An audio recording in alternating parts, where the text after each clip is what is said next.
А там еще моему папе на работе кто-то сказал: «О, студия Лебедева, да ты чё?» И все, мои родители расстали, сказали: ладно, езжай. Уж лучше пусть они на меня обидятся, но зато у них продукт сразу станет лучше. И это простое решение. Я называю это бенд-эйд. Это топ-3 вопросов, которые мне задают, когда со мной разговаривают про возвращение на работу. Я не уверена в своем языке. И это, опять, не только русскоязычные. Всем привет! Меня зовут Наташа Васильева. Вы на моем YouTube-канале, и это подкаст «Сразу в президенты», где мы обсуждаем вопросы иммиграции и поиска работы. Это второе по счету интервью с Ирой. Ссылку на первое интервью я оставлю здесь и в описании к эпизоду. Если вы его еще не смотрели, я очень советую посмотреть его первым. В нем Ира рассказала свою невероятную историю о том, как она работала руководителем отдела иллюстраторов в студии Артемия Лебедева, а затем Ира переехала в США без знания английского языка, и возврат в профессиональную карьеру занял у нее практически 10 лет. Но сейчас Ира получила свою заветную должность старшего программ-менеджера в Amazon. Это видео будет более детальным, потому что по ходу Ириного рассказа у меня возникало огромное количество вопросов. Например, как она умудрилась устроиться проект-менеджером на полный день, будучи студенткой 4-го курса очного отделения. Или как проходило интервью в студию Артемия Лебедева. Или как Ира приезжала в США, по каким визам и как учила язык. А также Ира упомянула, что ей нравится работать в компании Amazon больше, чем в компании Microsoft, и я спросила, почему. Ответы на эти и многие другие вопросы вы узнаете из этого видео. Не буду вас больше задерживать. Приятного просмотра. Если у тебя еще есть время, у меня есть еще несколько вопросов. Ты очень много всего рассказала, я хочу немножко вернуться назад и позадавать вопросы. Я вся твоя до конца сегодняшнего дня. Мы можем не расставаться. Супер. Давай, наверное, начнем сначала. Ты рассказывала про Марию, про то, как ты работала в Марии, и ты устроилась туда, когда ты еще была студенткой, насколько я понимаю. Вот скажи, пожалуйста, как ты вообще, будучи студентом, устроилась? Потому что я знаю, что это очень большая проблема для многих. Как бы люди хотят работать во время учебы, но у них нет опыта. Им легко найти какую-нибудь работу типа курьера или там оператора колл-центра, не требующую квалификации. Но твоя работа требовала квалификации. Мне везет с людьми. Как я попала на работу в Марии, поскольку, опять же, я безумно энергичный человек, я внутри университета общалась очень много с разными очень людьми, включая того, что я там волонтерила и подрабатывала это называлось, по-моему, деканат по социальной работе со студентами. Я не помню официального названия, но в университете, во всех университетах, насколько я знаю, в России, в той или иной мере социальный этот аспект, он есть. Но про него, во-первых, почему-то не очень много разговаривают, а во-вторых, люди не очень понимают, для чего он работает. Это подразделение, там в тот момент, когда я там была, там, во-первых, работала моя руководительница диплома, а во-вторых, они тогда хотели быть очень инициативными, очень открытыми, и они стали очень много делать именно для трудоустройства. В тот момент, я не знаю, что сейчас там происходит, они организовывали очень много этих ивентов, когда приходят будущие твои работодатели, студентам рассказывают, какие их компании классные. И университет в тот момент начал работать активно с Марией, потому что Мария это крупная компания, общероссийская, основной офис у них в тот момент, основная база была в Саратове, и она, безусловно, была заинтересована в студентах, у которых есть образование и это все. А в Марию, да, я пришла туда именно потому, что мой декан сказал, знаете, они там ищут, давай ты съездишь, и мой сокурсник туда поехали. Он туда поехал как веб-дизайнер, я туда поехала как украшение веб-дизайнера. Я поехала условно как за компанию, я не знала, что меня там будут интервьюировать. И на самом деле, может быть, поэтому я туда и попала. Мы приехали, мы встретились с невероятным владельцем этой компании, это один из совладельцев, Алексей. А он провел этот разговор, но для меня это был разговор про моего друга и моего сокурсника, а я там была просто, чтобы ему было не страшно. И, собственно, я не знаю, что ему там такого сказала, но Алексей в итоге прислал оффер на него и на меня, на моего коллегу и на меня, на моего друга и меня. Но при этом нужно сказать, что он прекрасно понимал, я говорю, это просто невероятный человек. Спасибо людям, которые в моей жизни. Он прекрасно понимал, что мы учимся. я такого не видела, просто, возможно, я там дикая была какая-то, я такого не видела, тех условий, которые мне создала Мария. У меня была магнитная карточка. Я проходила через проходную, и у меня капали часы. Мне платили за то время, которое находилась и работала на территории компании.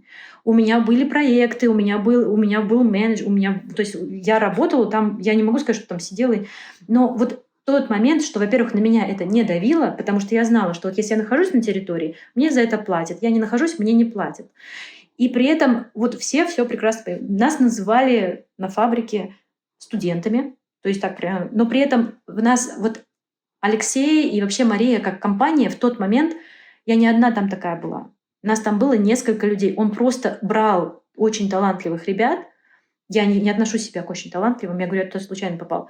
Вот. Но, например, там со мной работал тоже студент, он был в команде ребят, которые выиграли чемпионат по программированию в Америке. Вот, он там доучивался, он тоже доучивался. То есть он просто, они просто поддерживали ребят, которые стремятся, видимо, и которые хотят работать. Потому что я знаю, что они нанимали таких ребят, которые учились, и они всячески поддерживали, если могли. И на самой фабрике, и на производстве, и на офисной. Там работали ребята, и они их просто...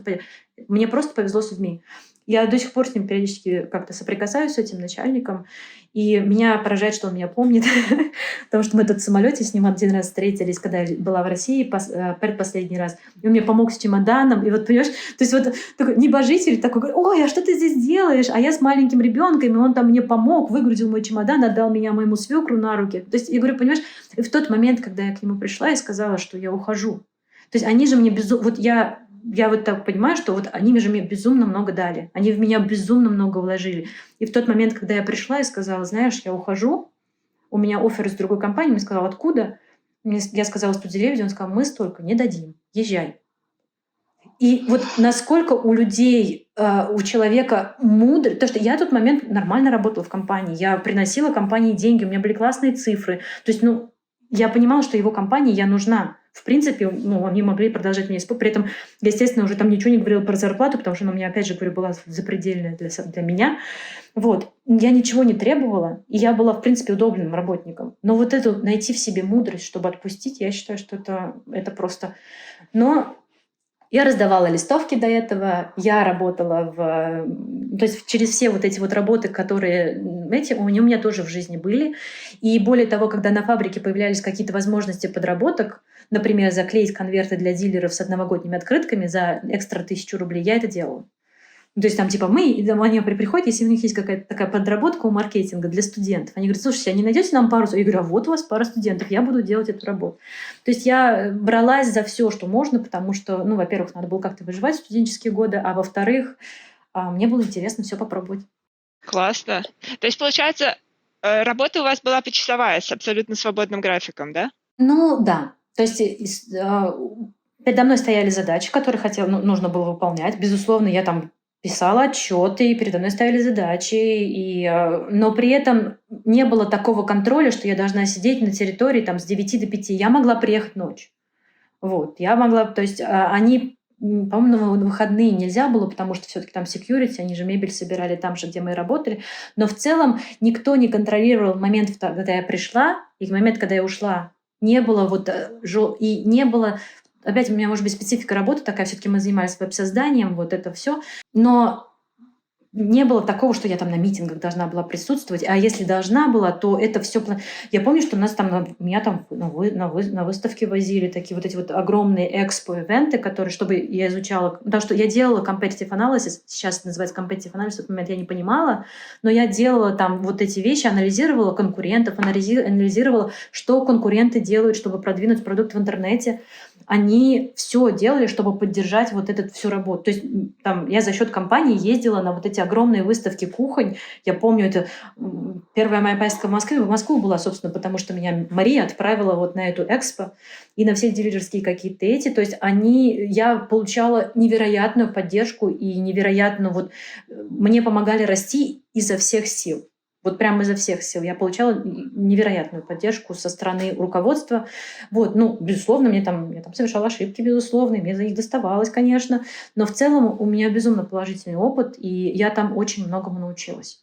Звучит очень прогрессивно для того времени. Это же начало 2000-х. Это 2004 год, и да, они до сих пор остаются такой компанией. И когда у меня там до сих пор спрашивают, какую мебель купить для кухни, идите в Марию, потому что они правда классные. Они компания, тот уклад, который я видела изнутри, это было прогрессивно всегда, и я знаю, что я не знаю, что происходит изнутри сейчас. Я очень давно далека от того, что там происходит. Я, по-моему, даже от Инстаграма отписалась, потому что Инстаграм там больше не работает.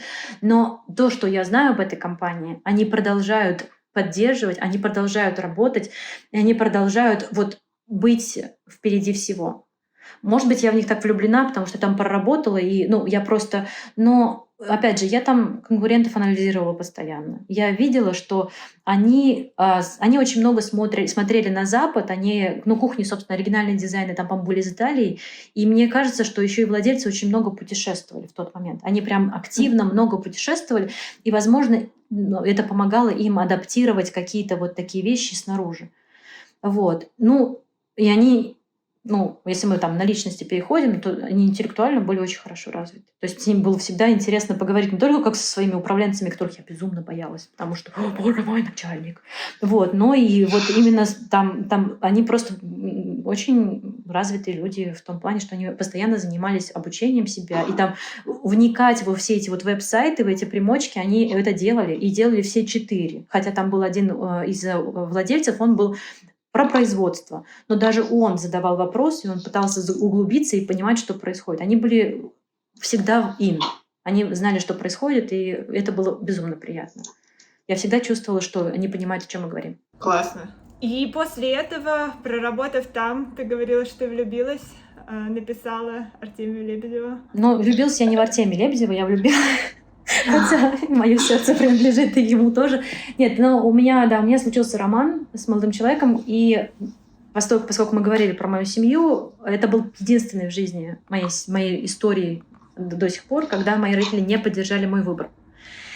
И мне нужно было переезжать, а родители были прям категорически против. То есть и в тот момент я стала искать возможности, как не поссориться с родителями. И самое первое, что мне пришло в голову, если я найду там работу, я вроде туда работать поехала, а все остальное это уже побочное явление.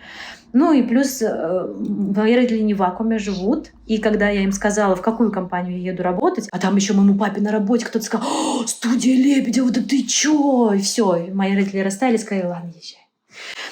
И, собственно, так я уехала в Москву. Но да, это очень смешно, потому что, когда меня там спрашивают, как ты попала в студию Лебедева, да, я попала в студию Лебедева по любви, но не к студии Лебедева.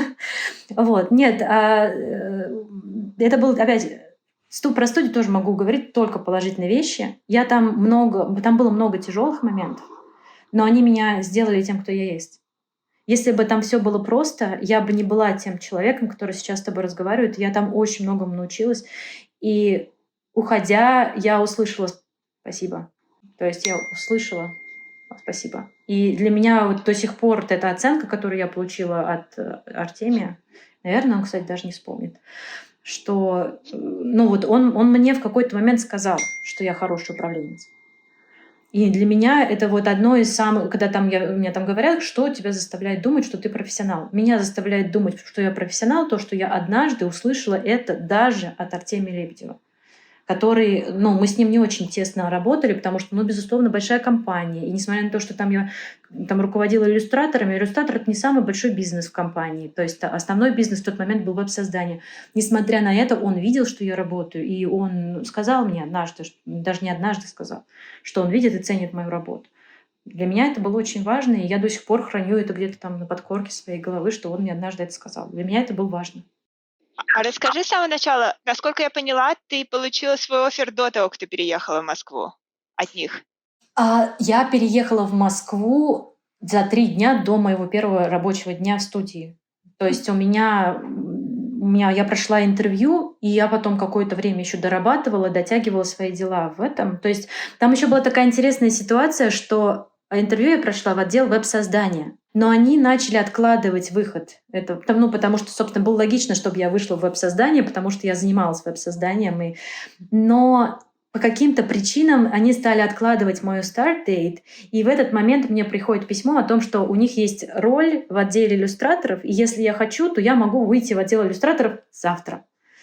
А я уже уволилась, я уже что-то даже к маме с папой переехала, потому что мне не имело смысла снимать. Думаю, ну какая разница, я перееду там через месяц или я перееду сейчас. И, если честно, опять сыграла роль то, что я в тот момент я не очень понимала, что такое студия Лебедева. Ну, то есть я, безусловно, это было более глубокое погружение уже, чем перед собеседованием, но, безусловно, это не было такое, что вот там вот я хотела веб-создание, возьмите меня только туда, в другое место не пойду. Мне было интересно попасть в эту компанию уже после того, как я прошла интервью. Я посмотрела на те продукты, которые они делают. Я, безусловно, влюбилась в это, в то, что они там все делают. Это красиво. И это там... Ну, я, безусловно, погуглила, что это такое. И, вот. Но когда мне предложили в иллюстратор, ну, поеду в иллюстратор. Приехала в иллюстратор, в отдел иллюстраторов. Мной руководила Наташа Климчук. Прекрасная. Она меня безумно многому научила, и у меня есть несколько цитат от нее, которые я использую в своей жизни. Когда она ушла, мне пришлось занять ее место. Вот. И я, наверное, неплохо справилась. Надеюсь. Отдел иллюстраторов, по-моему, больше не существует, кстати. Но студия существует, они до сих пор делают классные штуки. Я не слежу за тем, что там происходит, но люди там до сих пор классные, и мне тут недавно приходило приглашение на какой-то очередной день. По-моему, у них 20 лет было или что-то такое. Ну, короче, вот очередной день рождения.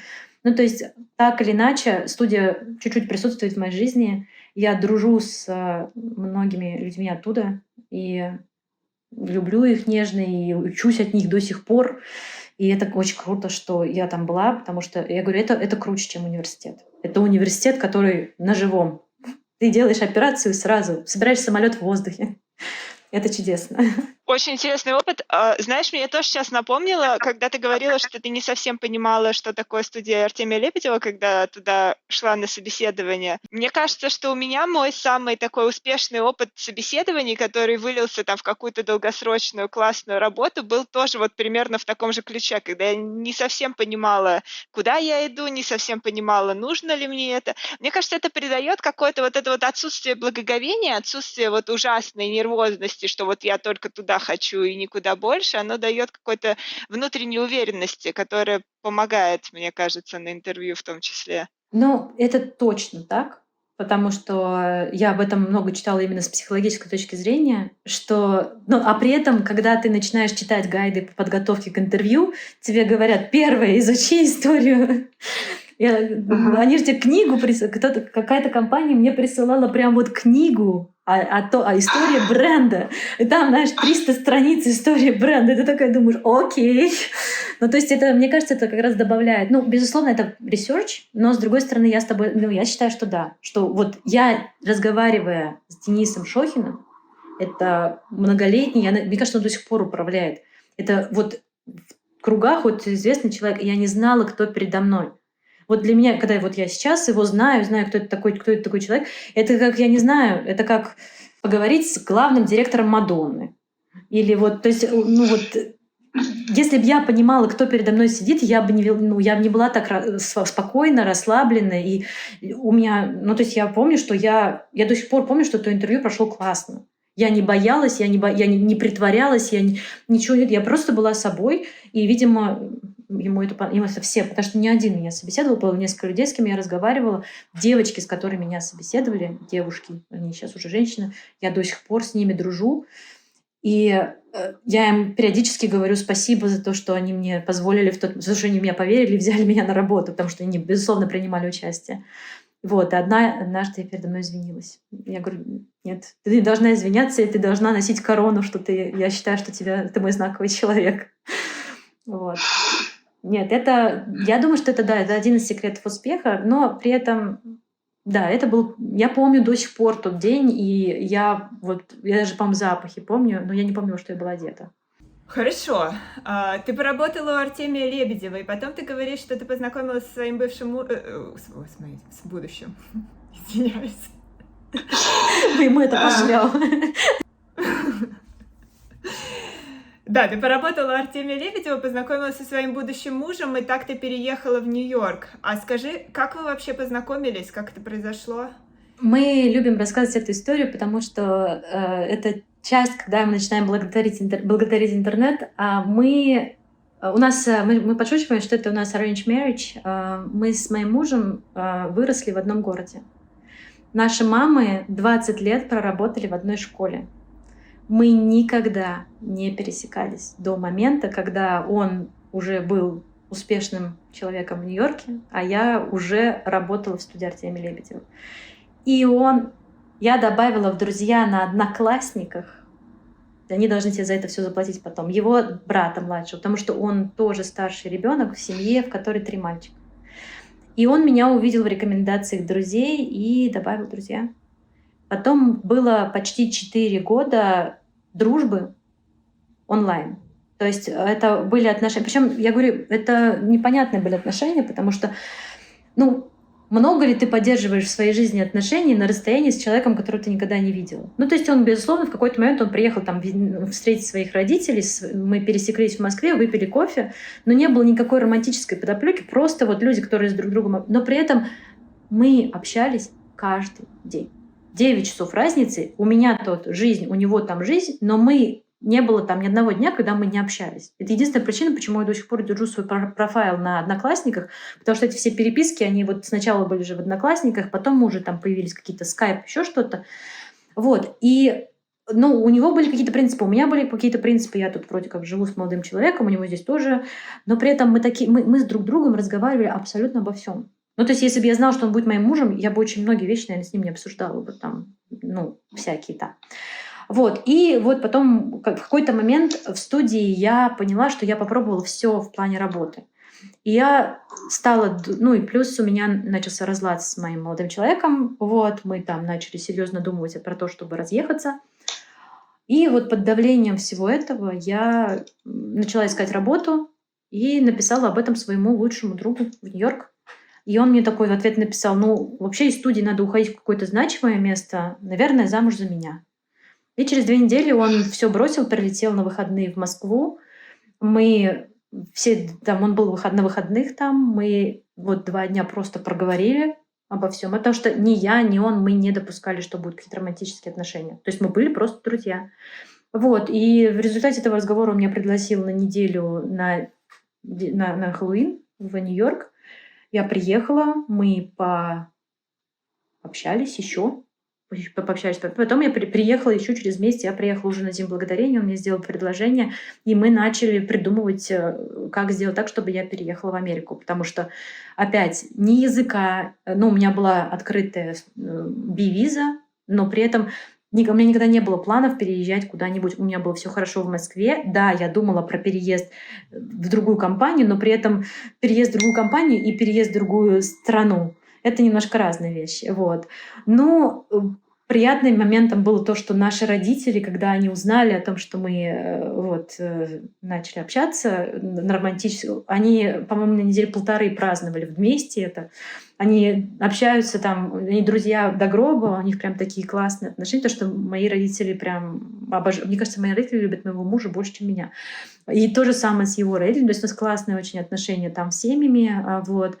И на удивление очень легко моя семья, которая очень болезненно пережила мой переезд в Москву, мой переезд в Нью-Йорк пережила вообще так. Слава богу. Все, езжай, пора вперед. Вот. То есть, да, это не был там прогулка по пляжу, безусловно, это были и болезненный и уход с работы, и переезд в другую страну. И, конечно, я перешла через все стадии миграции, и, собственно, это одна из причин, почему я продолжаю там активно работать с людьми, которые только въехали в страну, потому что это было тяжело. И до сих пор, наверное, тяжело. И да, я страдаю, я скучаю по родителям, я скучаю по каким-то вещам. Но при этом я научилась с этим работать и пытаюсь учить работать с этим всех остальных, потому что надо, я могу, у меня есть на это силы, и я активно это делаю. Но да, это вот такой у нас... Мы интернет-роман, который превратился в семью с 2 детьми, домом и 2 машинами. Собаки пока нет, но дети активно просят. Чудесная история. Ты И ты меч- говоришь, что ты приехала по учебной визе, да? Я поступила в институт, который, это называется, программа называется, по-моему, она до сих пор есть, ASL, English like a Second Language. И программа построена для людей, мигрантов, которые приезжают в страну без языка. Изначально, я не знаю детали этой программы, но вот исходя из моих одноклассников, которые со мной были, эта программа, она ориентирована, например, на людей, которые выиграли грин-карту, и им нужно подтянуть язык, чтобы в этой стране жить. И она вообще, она очень распространена, ESL-классы есть в комьюнити колледж везде. Я не уверена, что все программы, все институты помогают и спонсируют студенческую визу под это дело, но тот именно, в который я пошла, институт, он поддерживал студенческую визу. Я приехала, вот во время одного из моих приездов, я приехала в этот институт, там был русскоговорящий адвайзер, которым мы рассказали историю, они нам дали список требований каких-то там, да, на счету должна быть какая-то определенная сумма денег. Там есть список требований, список шагов, которые нужно осуществить.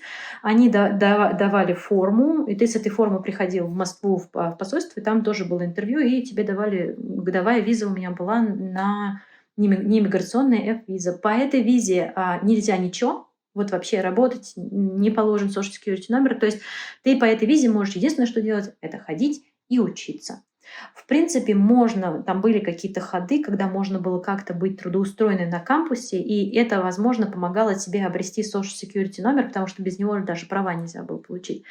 Но в нашем случае, в моем случае, мы попробовали получить social security номер, не сработало. То есть там не хватило какой-то бумаги, и я не могу сказать, что я очень сильно от этого страдала. То есть я почти сразу забеременела, там, по-моему, через год, чуть поменьше, чем через год. И у меня появились другие проблемы, потому что если ты беременный, ты женишься, то у тебя уже миграционное намерение, нужно срочно делать миграционную. Но опять прекрасный тайминг был, потому что в тот момент, когда я подавалась на свою рабочую визу, того бардака, не бардака, а той ситуации, которая вокруг рабочей визы происходит сейчас, например, ее не было. Я подала заявление, через неделю у меня была виза. Потому что не было, потому что ты знаешь, что сейчас это лотерея, сейчас 500 мест, вот это все. У меня так не было, потому что это было давно, и именно в тот период времени, несмотря на то, что я подавалась, я не помню по времени, но, по-моему, я под закрытие года подавалась, и несмотря на это, еще были доступны номера, и я ее достаточно легко ее получила. Я не помню, что это было вот стресс какой-то. То есть, опять мне повезло то, что мы работодателя быстро нашли, и мой муж работал долго с юридической компанией, они взяли этот кейс, очень быстро его оформили. Вот. То есть это, конечно, стоило каких-то денег, но, безусловно, вот мне повезло именно в то, что вот все звезды сошлись, и вот я очень быстро получила свою визу и смогла, потому что я по состоянию здоровья не могла посещать университет, и из-за этого мне пришлось, то есть у меня была тяжелая беременность, я лежала, и мне нужно было не ходить в школу, а если ты не ходишь в школу, то твоя студенческая виза аннулируется. Вот, и, собственно, нужно было что-то решать, мы решили так. И потом я еще очень долго ждала свою грин-карту через замужество. Да, я вот как раз хотела тебя спросить, почему ты подавалась на рабочую визу, а не по замужеству. Но да, когда ты сказала, что ее делали за неделю, это, конечно, хороший аргумент. Там была история в следующем, в том, что сейчас ситуация, на данный момент я знаю, что ситуация другая, но когда мы съехали с моим тогда еще будущим мужем, у его грин-карта была ровно на середине, 2,5 года его грин-карте исполнилось. И существует процедура миграционное воссоединение с spouses of green card holders. Но в тот момент очередь по этой категории составляла 3,5 года. И мы поговорили с юристами, и они сказали: ребята, вам проще получить гражданство и как жене гражданина получить грин-карту, потому что, на самом деле так и случилось, потому что я отслеживала эти моменты, и он получил гражданство, и я получила грин-карту. Через месяц дошла очередь до того момента, когда я пошла на собеседование как жена грин-карты. Сейчас ситуация вокруг именно этого миграционного изменилась. Я не проверяла полгода, но полгода назад такие дела стали рассматривать сразу. То есть вот прямо сейчас этого больше нет. Но в тот момент, я говорю, вот в этом месте было тяжело, зато я очень легко получила рабочую визу. И опять же, очень быстро.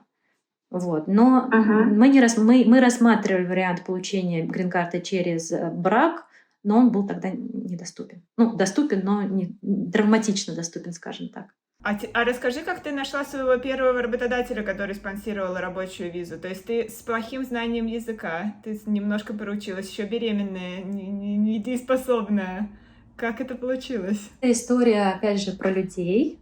И она перешла на следующий уровень, потому что если мы до этого говорили, что мне везло только с русскоязычными людьми, а мой муж работал на этого человека, и этот человек, эта компания, на самом деле, сделали ему грин-карту в свое время. И он, уйдя в Нью-Йорк Таймс на full-time, продолжал делать какие-то небольшие проекты, потому что работа в компании продолжалась. И когда встал вопрос о том, что мне нужна рабочая виза, мы предложили вот этому владельцу компании, что эту работу, которую он делал по ночам, буду делать я. Он сказал, мне все равно, кто будет делать. Если вам это надо, я вас поддержу. И он нас поддержал. И мы опять безумно ему до сих пор, ну, он как член семьи для нас, который живет далеко, вот, но мы до сих пор продолжаем общаться. И когда мой муж получил гражданство, он ему сказал, я рад, что моя страна сегодня обретает такого гражданина. И примерно похоже он сказал, когда я получила свою грин-карту, потому что мы праздновали этот момент все вместе, потому что я считаю, что он активное участие принял во всем этом процессе. Но вот правильный человек, это секрет успеха, это вот просто... Он сказал, мне, правда, не имеет этого значения, пожалуйста, только давайте все, что касается... Я подпишу то, что нужно для меня, но давайте я не буду заниматься процессом, вы сами найдете юриста и скажете мне, где быть, что делать.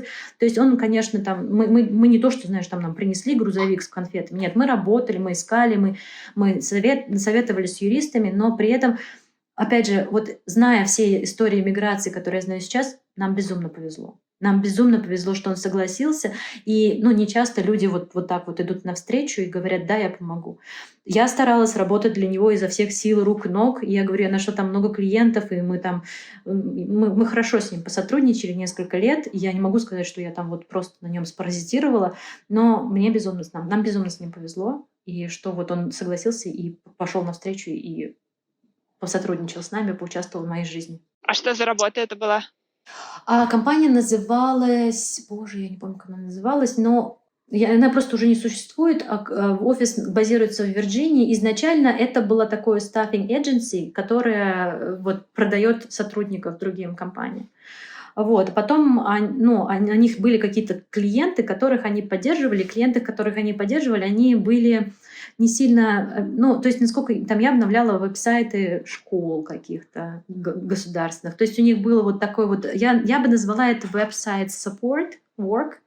То есть, когда он точно на этом ничего не зарабатывал, особенно вот то время, пока я там была, точно ничего не зарабатывал, потому что он же там по условиям визы должен был платить мне зарплату. И хотя, когда я туда пришла, я сказала, знаешь, давай так, вот мне ты должен платить мне минимум, плати мне минимум, но я буду делать все, что скажешь, буду делать только, пожалуйста. Вот.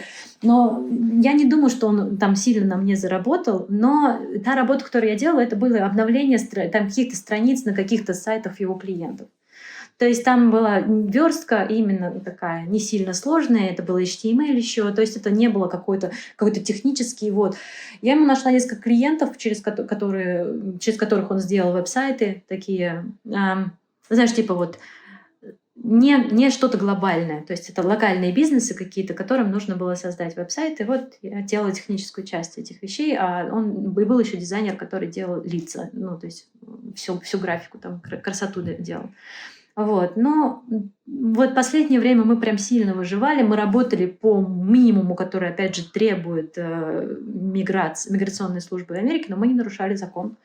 Мы делали все по закону. Вот. И я говорю, мне в какой-то момент написала, можно, пожалуйста, мы закончим, потому что мы с женой купили кофейню, и мы хотим заняться этим. И я говорю, знаешь, мне осталось там 6 месяцев. И вот когда эти 6 месяцев закончили, я помню, отправила ему фотографию своей грин-карты, он мне написал вот такой огромный текст, сказал, с сегодняшнего дня моя компания больше не существует, моя жена завтра все закроет. Все, ура, спасибо, всем спасибо, до свидания. Мы когда приезжаем туда, мы обязательно к ним заходим, у них очень классная кофейня, они открыли еще не... Но они очень, они взрослые, и они так как-то по-отечески к нам отнеслись, и это очень приятно, конечно, что такие люди существуют. Здорово. И после этого вы переезжаете в Сиэтл, и ты начинаешь работать в Wellworks, да? Ты помогала с релокацией людям. У меня было так, что я переехала в Сиэтл, и я здесь какое-то время делала кукол. Я делала, вот у меня был проект, он называется Needed Baby Doll, он, по-моему, я уже закрыла, то есть он не существует документально, но, то есть это был прям официально оформленный бизнес, с налоговый, со всеми делами. То есть я умею вязать, и я увидела челлендж в интернете, я связала куклу, она кому-то понравилась, и в итоге это превратилось в то, что я сделала, по-моему, 400 кукол и отправила их по-моему, 400. У меня есть лист, мои куклы есть во многих даже странах. Я даже в Саут-Африку один раз отправляла куклу.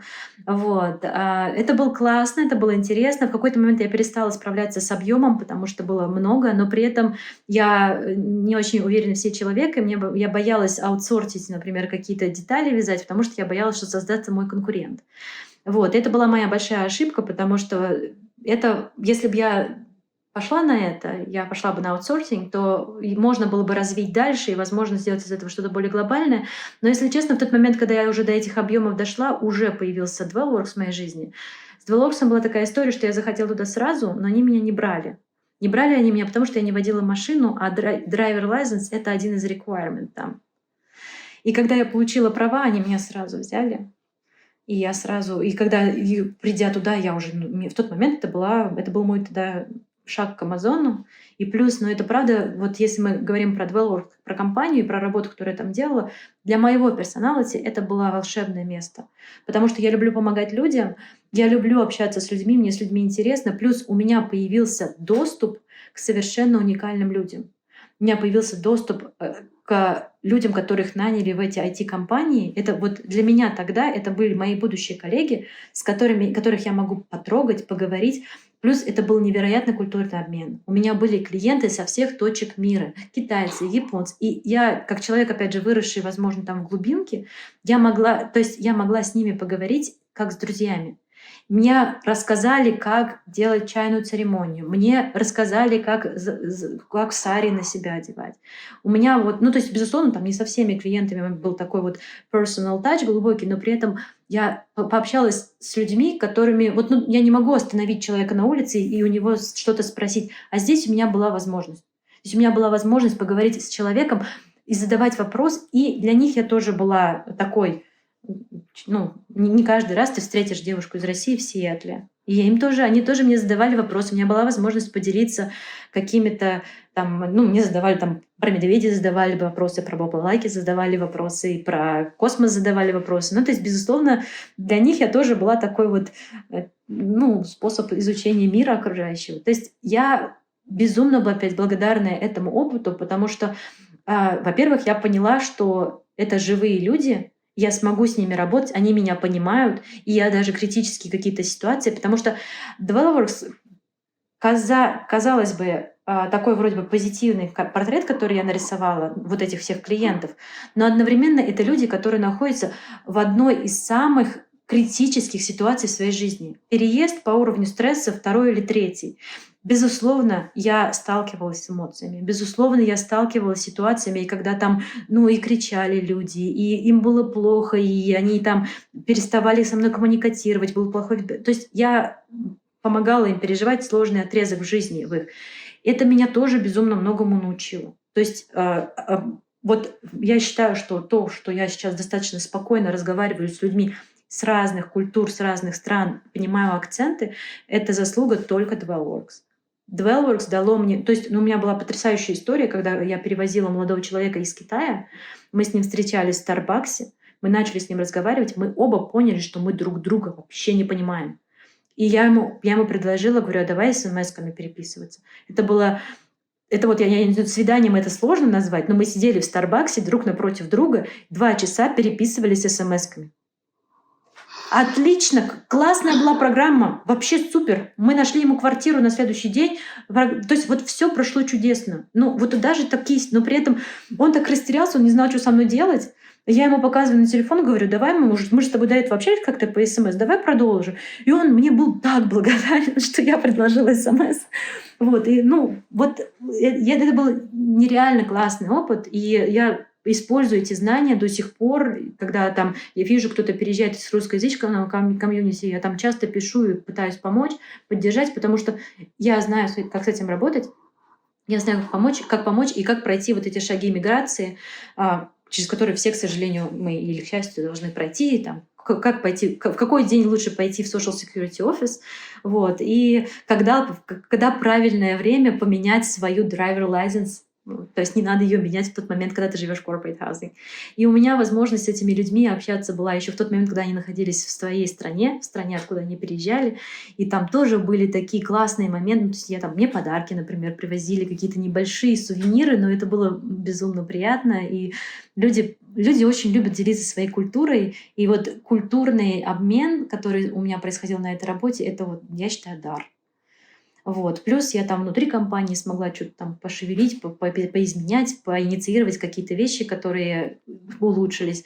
И у меня была возможность менторить людей. И, в общем, я считаю, что мне эта работа очень много дала. Плюс она мне доказала, что я смогу. Вот там я почувствовала, что я смогу быть менеджером снова. Потому что до этого я думала, что я никогда не дорасту до уровня, что, я условно, как, наверное, что американцы будут меня понимать. Вот в какой-то момент я помню, я помню этот момент, когда я ехала за рулем, я безумно боюсь водить машину. Я еду за рулем, мне звонят из банка, и у меня пассажир сидит. Я разговариваю, и я понимаю, что мне не страшно. Все, я в этот момент поняла, я все могу. Я могу возвращаться на работу. Вот. И я с Dwellworks до сих пор поддерживаю отношения. У меня на данный момент 2 активные программы. И я присутствую в жизни компании до сих пор. И когда я работала на своих контрактах, я не работала. Там я им писала, что я ухожу в отпуск, но я не хочу дезактивировать свой аккаунт. Там я продолжаю с ними как-то коммуникатировать. Я там работаю 8 лет, и у меня там есть отношения тоже. То есть я периодически переписываюсь с их менеджерами. А сколько ты лет уже была в Америке на момент, когда ты туда устроилась? Около 4, наверное, 4-5. То есть язык у тебя, ты уже успела за это время подучить? Важный момент, который я хочу, чтобы люди услышали. Когда я разговаривала с Dwellworks, я думала, что я не говорю по-английски. Я была уверена, что я не говорю по-английски, не понимаю по-английски. Мне было безумно страшно за мой английский. Я 6 раз извинилась во время разговора. Я сказала «Sorry, English is not my first language, and it's not even my second language». Не так красиво я это сказала. Это я то потом научилась. Но я несколько раз говорила ей «Sorry for my English», и я писала «Sorry for my English» в каждом имейле на протяжении первых 6 месяцев, которые я вообще вот куда-либо писала по работе. Я писала, что «Sorry for my English, let me know if you have more questions». Я не чувствовала себя уверенной в языке. Это вопрос, почему я концентрирую и уделяю много внимания, потому что это один из вопросов, которые на волонтерстве мне задают. Как ты на это пошла? Не была я уверена в своем английском. Более того, я до сих пор не уверена в своем английском. Если мне нужно написать какое-то очень что-то, я обращаюсь ко всем тулам, которые есть, включая искусственный интеллект, а потом еще и показываю паре своих друзей, которые я точно знаю, что вот. Я до сих пор не уверена в своем английском. Мне кажется, что никогда... Я не уверена, что я смогу сказать, что да, я знаю английский настолько, что я прям совсем крутая. Но если бы меня в тот момент это остановило, я бы не была тем, кто я сейчас. Вот. И я очень много комплиментов. У меня сейчас был чудесный разговор. Я была на занятиях с детьми, и там есть семья, с которой мы каждые выходные встречаемся и уже постоянно общаемся. И они мне все время говорят комплимент моему языку, это меня восхищает. Я не чувствую себя до сих пор уверенной в своем языке. Я в Америке 13 лет. 14 почти. Мне кажется, что это повышенная самокритика с твоей стороны. Но знаешь, с другой стороны, мне мои многие коллеги-американцы говорят, что они завидуют иностранцам, которые говорят на нескольких языках. И когда, допустим, кто-то из иностранных коллег, новых иммигрантов начинает извиняться за свой собственный язык, они говорят, что вот я говорю только на английском, и то с ошибками. И вот ты говоришь, ты пользовалась всеми тулзами возможными для проверки грамотности своих писем и так далее. Я знаю, что многие американцы им пользуются. Но я слышала это не один Я раз от знаю своих многие коллег. компании, которые покупают тулы типа Grammarly и прочих, и это их часть их полиси, что их сотрудники должны их использовать. Я об этом слышу. И это очень классно. То есть я не скажу прям конкретно, потому что я не уверена, что они хотят, чтобы об этом говорили, но я знаю несколько компаний, у которых это часть их загрузочного пакета на входе. И я считаю, я не вижу в этом проблемы, и я с тобой абсолютно согласна, что да. Плюс мы живем в таком мире, когда у тебя Google сам за тебя письмо пишет, почему бы не воспользоваться? Мне кажется, что это можно добавлять в свое резюме. Я нашла свой тул, который пишет письма за меня, и он классный, и вы не чувствуете, что он за меня пишет письма. Это показывает на то, насколько ты профессионал в современном мире. Вот, поэтому да. Но почему я, опять же, концентрируюсь на этом вопросе, потому что это топ-3 вопросов, которые мне задают, когда со мной разговаривают про возвращение на работу. Я не уверена в своем языке. И это, опять, не только русскоязычное. Это то, что я слышу от всех моих волонтерских программ.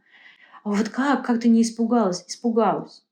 И я боялась, я до сих пор боюсь за свой язык, я до сих пор думаю, а вдруг я что-то не так сказала на этом митинге. Вот. Пока вроде жива здесь. Я тоже слова путаю. Очень часто. Я путаю цифры, я путаю 8 и 9. И когда я записываю 8 и 9, я записываю их 9 and 8, вот прям словами. И потом уже перевожу их в цифры. Я до сих пор вот никак. Вот именно эти 2 магические цифры, я не знаю, что с ними делать. Все цифры знаю. Все, как только я слышу, вы должны прийти к дантисту в 9 a.m. Я пишу 9 a.m. Потом говорю, 9 это же 8 или 9. Класс. Про Amazon и Microsoft. Ты сказала, что тебе нравится Amazon. А расскажи немножко, в чем отличие и что тебе конкретно нравится. Я сразу скажу, что мой опыт, возможно, не representative, и, возможно, это очень субъективно. И плюс я допускаю, что мне, вот с моей точки зрения, опять, я могу сказать, повезло и не повезло одновременно. Работа в Amazon у меня была очень-очень насыщенная. Возможно, потому что проект, на котором я работала, был такой вот, который ежедневный и живой. Там, плюс в Amazon я была программ-менеджер, в Microsoft я была project-менеджер. Это все-таки немножко по-разному, потому что здесь мы строим что-то одно большое, а здесь мы делаем много маленького, но каждый день. Вот. Microsoft, он, вот с моей точки зрения, он более спокойный, уравновешенный и как-то вот логично предсказуемый. То есть принимать решение пару недель — это нормально. Вот. А Amazon, он более такой вот, постоянно что-то происходит, что-то где-то горит, вечно надо что-то тушить, надо куда-то бежать. И ты все время... Вот для меня мое видение Амазона и того места, где я была, это каждый день события и каждый день свершение и success story или not success story, и вот что-то постоянно. Но при этом у меня был очень интересный разговор в процессе переговоров. Я разговаривала там с человеком, в процессе интервью с человеком, который в Microsoft проработал 25 лет. И он сказал, что, наверное, неправильно вообще сравнивать эти 2 компании, потому что возраст. И он говорит, вот ты должна сравнивать компанию Microsoft с Amazon. Но компанию Microsoft не сегодня, а Microsoft в том возрасте, в котором сейчас находится Amazon. Говорит, просто нельзя сравнивать, то есть их сравнивают по количеству там сотрудников, еще чего-то, но их не сравнивают по возрасту. И, возможно, и, кстати, я об этом тоже слышала на интервью, тогда, когда Amazon станет того же возраста, что Microsoft сейчас, это будет то же самое. Потому что глобализация, потому что все. Вот. И вот я точно эту разницу почувствовала, находясь в Амазоне и находясь в Microsoft, что вот здесь мы работаем в компании, которые там, я боюсь сейчас сказать возраст их, но более mature, скажем так. И компании, которые вот еще пока думают, что она стартап. Вот. И просто мое персоналити, вот мое место в жизни, где я сейчас, оно больше про Amazon. Я хочу делать много всего разного, сильного, чтобы эмоции, чтобы вот здесь горит, здесь взрывается, здесь мы затушили. Мне вот этого нужно. Но когда я наиграюсь во все это, я уверена, что я когда-то наиграюсь, я захочу вернуться в Microsoft, потому что Microsoft делает очень качественные вещи, очень большие, которые тоже влияют на жизнь людей и меняют жизнь каждый день, просто по-другому, просто с другим темпом. Просто это другое. Для меня сейчас мне нужно success stories, мне нужно, чтобы было начало, конец быстро. В Amazon это все-таки вот для меня та часть, в которой я была, это были забеги на короткие дистанции. Много, но на короткие. Microsoft — это марафон. Я не готова еще к марафону, я еще недостаточно mature для марафона. Но однажды я надеюсь дорасти.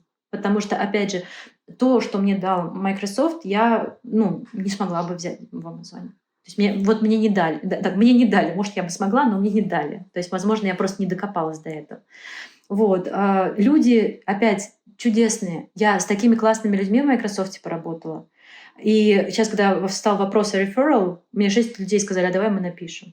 Вот, то есть как бы я написала просто там, ребятки, вот мне тут нужно. Мне говорят, вот дай мои контакты, и мои не забудь, и вот мои тоже. То есть как бы люди чудесные.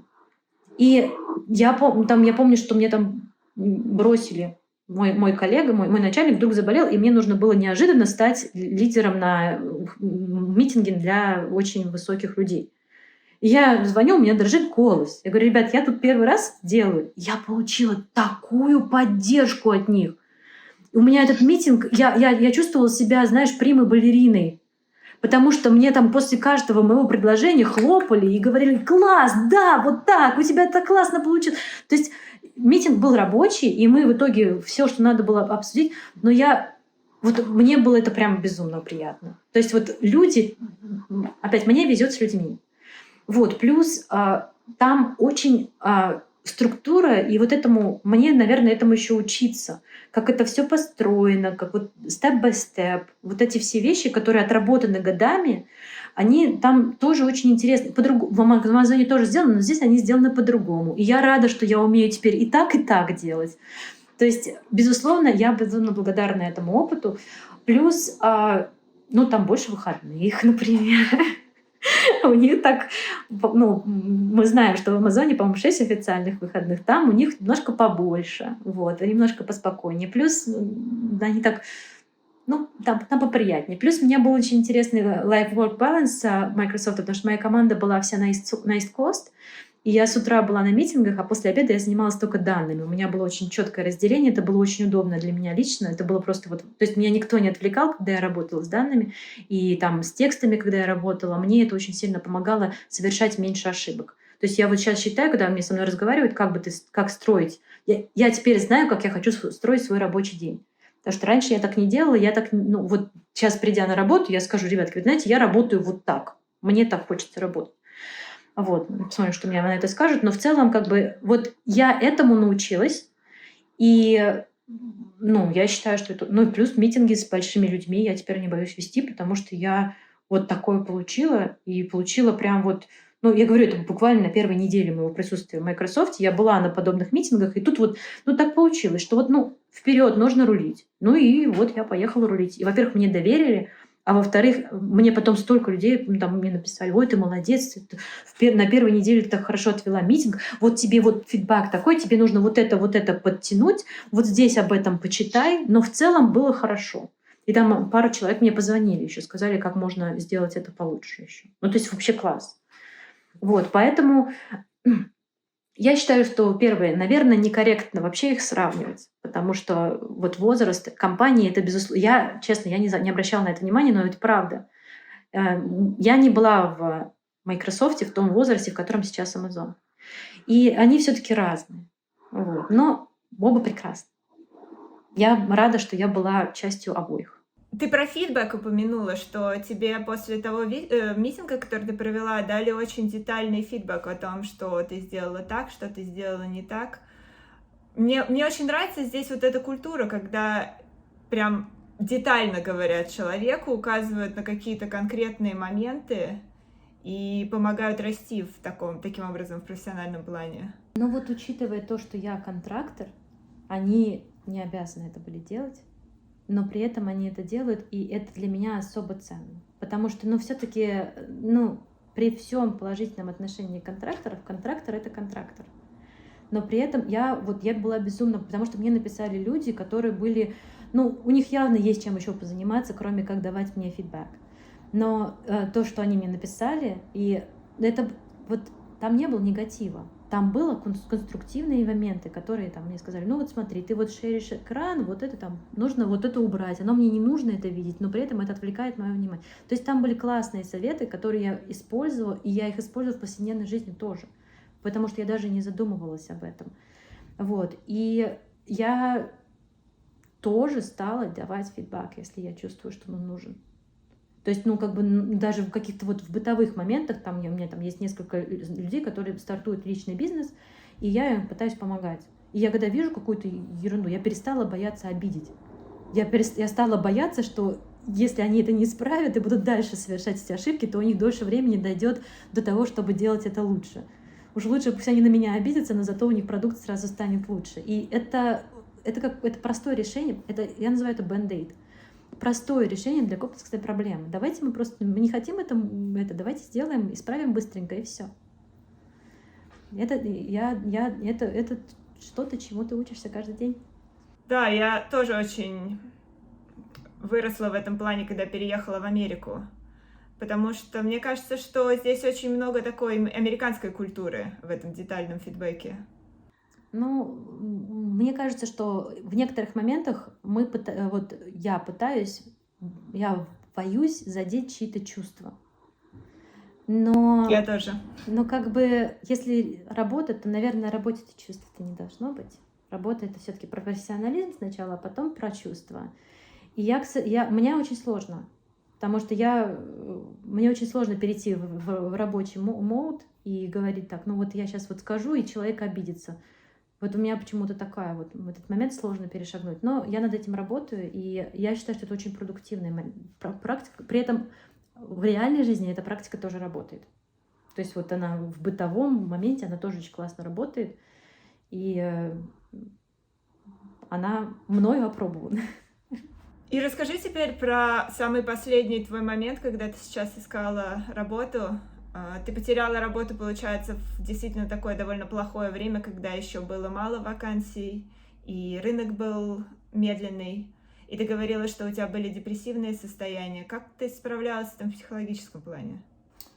Ну, в психологическом плане я считаю, что я не справилась, потому что мы с тобой это обсуждали, особенно последний этап, последние недели, мне кажется, что я себя очень сильно ругала, потому что я считаю себя достаточно адекватным человеком в психологическом плане, но здесь я была вообще не в форме. То есть это настолько сильно меня это все задело, что я перестала спать и нормально есть. То есть я считаю, что работа и все, что связано с работой, не должно настолько влиять на человека. Но у меня просто так получилось, что в моей жизни всегда все происходит одновременно. То есть помимо того, что у меня были вот эти финальные моменты с работы, у меня путешествует муж, у меня тут дети, у детей каникулы, и все это, жизнь их происходит вокруг меня, и все это со мной вдвоем, и это на самом деле не очень просто было. Но помогало мне прежде всего то, что несмотря на то, что я уронилась, упала, там просто я объясню, почему так болезненно это было, потому что мой диалог с Microsoft, когда я там была, он был последние 2 недели перед моим увольнением, он был про продление контракта. Причем там было настолько, мы обсуждали это продление, что мое агентство и мой менеджер со мной подтвердили, что я готова его продлить. И оставалась последняя подпись, которая должна была там условно случиться во вторник от Financial Department. И мне написало агентство в среду и говорит, знаешь, причем агент моя попросила меня о звонке. Я говорю, ну хорошо, я думаю, она меня сейчас будет хвалить и говорить, что мой контракт продлен. И тут случается звонок, на котором она краснее, зеленее, синее говорит мне, знаешь, контракт не продлили, у тебя 3 дня, чтобы передать свои дела. То есть это был именно удар, потому что я готовилась к позитивному, а случилось негативное. При этом, даже базируясь на моем опыте с Амазоном, я даже не искала ничего, потому что вот мне настолько было более-менее окей, и я понимала, что происходит в индустрии, что я даже не пыталась ничего делать. То есть у меня не было там даже каких-то наметков на то, что я там буду куда-то пытаться рыпаться. Я думала, так, вот я сейчас эти полгода отдышусь на моем это, и потом будет новый financial year, и, возможно, ситуация изменится. И об этом говорили, и Business Insider говорил, что что-то будет получше, возможно, к осени. А посреди лета, когда сезон отпусков, когда у всех закрытие года, ну, это логично, что было затишье, и как бы... Ну и вот да, так случилось, что я это... Первую неделю я была в шоке, но мне опять повезло, я не запланировала лагерь для ребенка, и ребенок со мной был 3 недели, и у меня не было времени на вот эти вот депрессивные состояния. Мне надо было заниматься вот просто семьей и вот каким-то бытом. Это меня отвлекло. А потом у меня случилось роман с вышиванием крестика, и я не шучу. Я не люблю иголки, я вяжу, но я не шью и не вышиваю. И тут вот я уперлась в то, что вот, ну мне же это сложно делать, я буду делать то, что мне сложно. И я стала вышивать крестиком. Я вышла 4 картины, вот прям вот, ну, такие небольшие, но сложные технически. Вот, и потом меня отпустил. Вот. Но да, я просто нашла себе место, где я чувствовала, что я что-то делаю и что-то произвожу.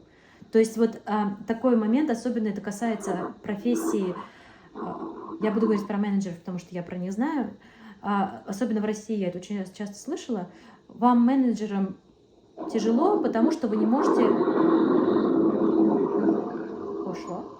не можете пощупать результаты своего труда. Причина, почему я часто беру какие-то handmade проекты, потому что это возможность потрогать результат прямо здесь и сейчас. Ты связала 3 ряда, у тебя кусочек ткани, ты вышила крестиком, у тебя какой-то узор. Вот, поэтому мне это помогло, то есть я прям очень серьезно в это ушла, то есть я прям сидела, на меня садился муж, потому что я в какой-то момент пришлось очки поменять, настолько сильно я увлеклась. Вот, ну и да, и у меня опять про везение с людьми, вокруг меня очень много очень хороших людей. Я такую невероятную вот поддержку все это время ощущала. Мне писали, мне пишут мои подружки, знакомые, вытаскивают, вставай, у меня есть потрясающая моя любимая самая подруга, которая посадила меня за руль, и которой я не могу сказать нет. Она мне утром звонит, так, что, говорит, депрессия? Да, ты там встала, через 15 минут мы едем на ферму, черти куда, 2 часа. И попробуй ей скажи нет, она придет и в пижаме вытащит тебя на эту ферму. То есть, и мне повезло, потому что там таких людей много. Потому что у меня много людей, которые, зная, что я вот тону, я еще, правда, я говорю обычно. Если мне совсем нехорошо, я начинаю говорить, я не стесняюсь сказать. Мне везет, потому что они приходят и начинают меня тормошить, и более того, мне везет, что люди слышат о том, что я говорю. Знаете, вот сейчас мне нужно оставить в покое. А вот сейчас, да, мне нужно, чтобы меня трясли, потому что я начинаю тонуть. Ну и сейчас будет реклама. Я позвонила своему family доктору, и я взяла антидепрессант. Очень маленькую дозу. Я проконсультировалась с врачом, это все было под контролем. Но я когда поняла, что вообще ничего больше не работает, перепробовав все, я пришла и сказала, да, вот знаете, у меня вот был опыт употребления вот таких вот этих, а можно мы вернемся к ним. И я побыла вот на таблеточках немножко. Очень помогает. Не знаю, как для всех работает, для меня сработало. Вот. То есть мне просто помогло немножко убрать вот такие штормы, потому что я в какой-то момент, я просто понимаю, что я не справляюсь. Вот. Я тоже опять бросила есть, я перестала спать. Я понимаю, что даже я сижу ночью, вышиваю крестиком круглой ночью. Вот. И учитывая, что кроме моих личных эмоций есть окружающий мир, вот. Плюс я продолжала волонтерить в Women's Back to Work, и через все это проходила не только я. Этот кризис, он не только меня задел, но очень много людей, и я, при том, что мне было самой тяжело, я старалась поддержать людей. Это тоже очень сильно помогает, потому что чувствовать вот это ощущение, про которое ты сказала, ты не один, оно тоже, потому что вот в мире, в котором мы живем, инстаграмном, в мире, в котором я живу, инстаграмный мир, часто показывает прекрасное и очень мало показывает, что под этим прекрасным. И я, например, очень часто себя ощущаю придавленной этим. Ты заходишь на LinkedIn, а там у всех новая работа, новый диплом, новые что-то. Люди очень редко делятся тем, что за этим стоит. Про то, что человек не спал, скорее всего, чтобы получить этот MBA несколько лет. Или у него вот такой вот кредитище на 50 лет, и он не знает, как его выплачивать. И вообще, какими силами и эмоциями дано. Вот. И то есть раньше только Инстаграм, ты заходишь, все красивые, худые и пьют смузи. А теперь и LinkedIn это делает. И вот куда бы, в какой бы social media ты ни пришла, ты везде сталкиваешься с тем, что везде у всех success story, и никто не совершает ошибок.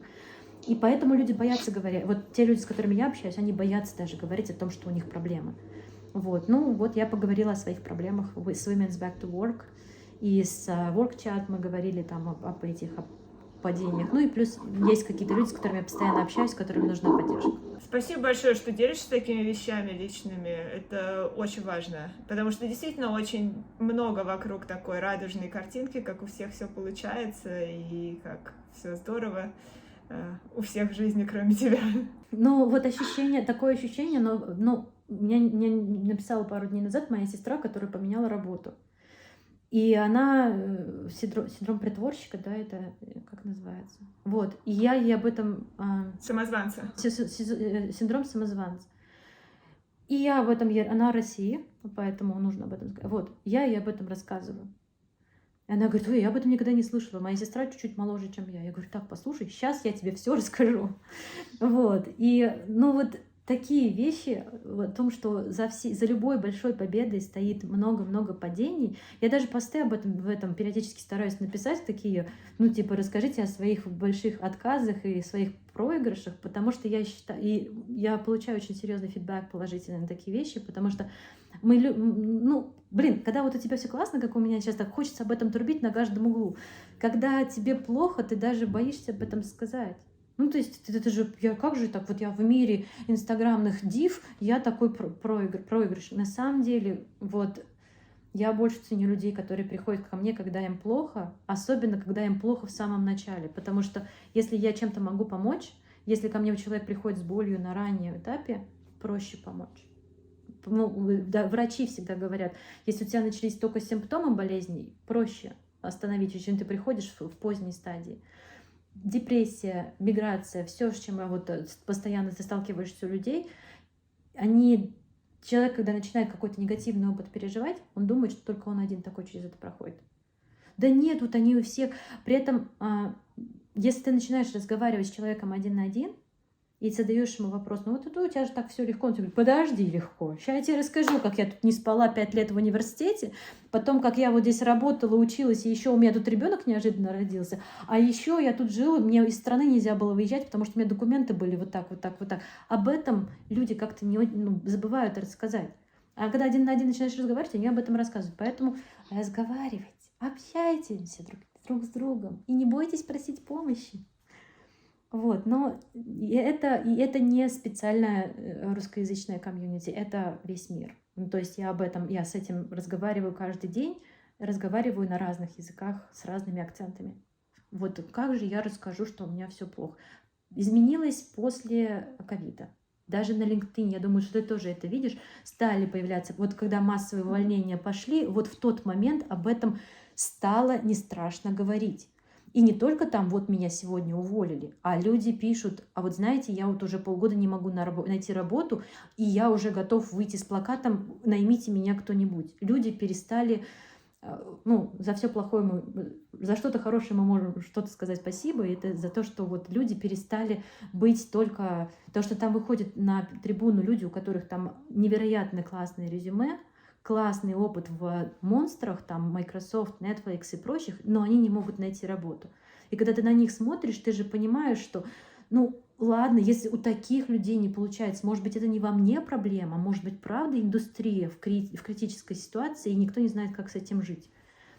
Поэтому да, я с удовольствием об этом говорю и буду разговаривать, и могу и не боюсь. Мне кажется, очень важно то, что ты сказала, что нужно просить о помощи, и то, что ты сама просила о помощи, когда тебе было плохо. Потому что я прекрасно знаю вот это чувство, когда ты сидишь в таком полудепрессивном состоянии, и тебе вообще не хочется ни с кем общаться в этот момент, потому что ты чувствуешь себя каким-то ничтожеством, тебе стыдно, тебе просто плохо, ты чувствуешь, что у тебя, я не знаю, нервы на пределе, ты чувствуешь, что можешь раздражаться на кого-то легче. Ну, у меня такое происходит. Нет, это типичная картина, да, и это, но и при этом я пытаюсь понять корень, откуда, потому что вот эта ситуация, она постоянно циклично происходит. При этом, смотри, вот если давай мы про тебя сейчас поговорим про тебя. Когда к тебе приходит человек за помощью, и ты можешь помочь, ты, как Наташа, ты же себя при этом, в тот момент, когда ты помогаешь, чувствуешь королевой. Ты чувствуешь, что, блин, это же так классно, что я могу. Зная это, зная, что со стороны дающего ты испытываешь такие эмоции, ты при этом вот не можешь отзеркалить это и подумать о том, что если ты попросишь помощи я не знаю, у кого-нибудь, что этот человек будет в эйфории от того, что он смог тебе помочь. Я не умею, я не научилась. Я пытаюсь этому учиться, но я об этом все время пытаюсь говорить, что вот подумай о том, что когда ты кому-то помогаешь, ты счастлив не меньше, чем тот, кто берет. Но при этом мы не можем себя поставить на место просящего никогда. Вот нам больно, страшно и вообще.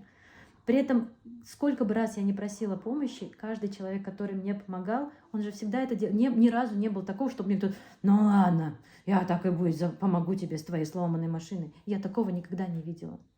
Но при этом вот я все равно ты сидишь и сама себя наказываешь за то, что да в чем ты даже не виновата. Я не виновата в том, что кончились деньги. У меня были проекты в Microsoft дальше. Ну вот так.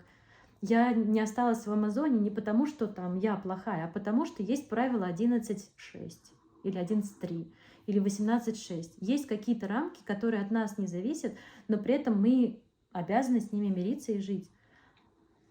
Вот. Спасибо большое, Ир, за разговор. Это очень-очень классно, очень трогательная история ты рассказывала. Куча полезных советов. Может быть, ты хочешь что-то напоследок сказать? Ну, какие-то советы или какие-то выводы ты для себя сделала? Там, или из последнего опыта, или в принципе по жизни? Я думаю, что будет... Ну, вывод номер 1 — это верьте людей, и людей хороших больше, чем плохих. И вот опять моя история, я не знаю, ее можно назвать как вот «мне везет с людьми». Вот.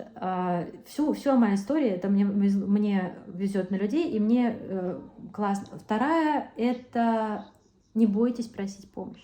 Вот я говорю, чем раньше вы поднимете руку и скажете «мне нужна». И третье — это задавайте вопрос. Не бывает глупых вопросов. Бывают вопросы, которые не были заданы. Вот. Наверное, вот это 3 вещи, о которых я постоянно думаю, и которые меня поддержат. И спасибо тебе, Натусик. У меня очень позитивное воскресенье. Благодаря тебе я всегда рада провести с тобой время. У меня тоже. Спасибо огромное. Давай, обнимаю. Пока. И я. Пока.